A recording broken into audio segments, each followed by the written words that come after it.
All right, let's continue our discussion of the Calles presidency. The last thing we talked about was a serious dispute his regime had with the United States, although that was resolved. In addition, a serious domestic dispute arose as a result of the growing opposition of the church to the whole modernizing thrust of the revolution. Under Calles, this opposition assumed the proportions of a civil war. In January of 1926, the church hierarchy signed a letter declaring that the Constitution of 1917, quote, wounds the most sacred rights of the Catholic Church, unquote, and disavowed the Constitution. Now, Calles could have negotiated or tried to calm them down. Instead, he doubled down. He responded by enforcing the anti-clerical clauses of the Constitution, which had lain dormant under Obregon. The Calles Law, as it was called, ordered the registration of priests with the civil authorities and the closing of religious primary schools. The church struck back by suspending church services throughout Mexico, a powerful weapon in a country so overwhelmingly Catholic, and they did so for a number of years. But neither this strike nor the boycott organized by the church, which urged the faithful to buy no goods or services except absolute necessities, neither of these things brought the government to its knees.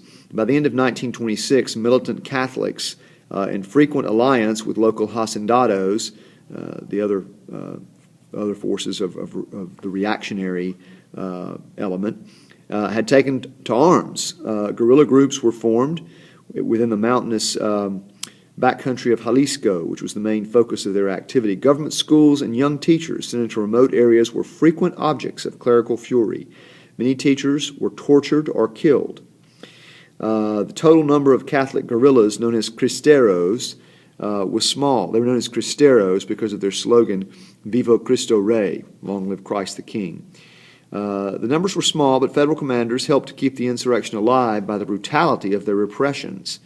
By the summer of 1927, however, the revolt had largely burned itself out, and Calles could turn his attention to the forthcoming presidential election of July 1928. In an apparent deal between Calles and Obregon, the latter's supporters in Congress amended the Constitution to allow a former president to be reelected after one term, and the presidential term was extended from 4 to 6 years. The plan was for Obregon to succeed Calles, and then for Calles to succeed Obregon. You could get reelected one more time after being out of office for a term.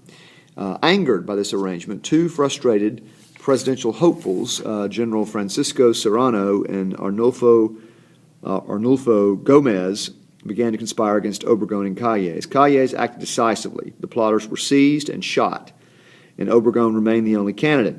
In July, Obregon was duly elected, but 3 weeks later, a fanatical Cristero assassinated him in a Mexico City restaurant. With the passing of the formidable Obregon, Calles became the jefe maximo, the first chief or the maximum chief or maximum boss of the revolution. The presidents who successfully held office during what was to have been Obregon's 6-year term, Emilio Portes Gil, Pascual Ortiz Rubio, and Abelardo Rodriguez, were all Calles' stooges and obediently resigned when they incurred his displeasure. That's why there were 3 of them in the 6-year term. Now, during this time, in 1929, after crushing a rebellion that proved to be almost the last hurrah of the regional military strongmen, Calles organized the National Revolutionary Party, the PNR in Spanish, which would later become the PRI, or Institutional Revolutionary Party, as an instrument for pacifying the country and institutionalizing the rule of the revolutionary family, the military leaders and politicians who had ruled the country since 1920. Under different names and with different leaderships of differing composition, this party, formed by Calles, has been the ruling party of Mexico since 1929, with one exception. In the year 2000, Vicente Fox, who was part of the PAN party, was elected, as was a PAN successor in 2006, Felipe Calderon. Last year, however, the PRI returned last fall to power. This is the current president, Enrique Nieto Peña. But Since 1929, except for 12 years, the PRI ruled. Some people date the revolution as ending in 1920, some 1940, some the year 2000, because that's when the PRI was unseated, although it's firmly back in power now. As the revolutionary family consolidated its power and its wealth increased, its members became more conservative. Very important point. Their humble beginnings disposed the revolutionary generals to become even more corrupt and predatory than the old Porfirista aristocracy. As large landowners, they were naturally hostile to agrarian reform. As owners of construction firms and factories, they were naturally hostile to strikes and unions. Calles and his cronies had never been committed to a radical reconstruction of Mexican society, but after 1928 they retreated from even their own very modest reform program.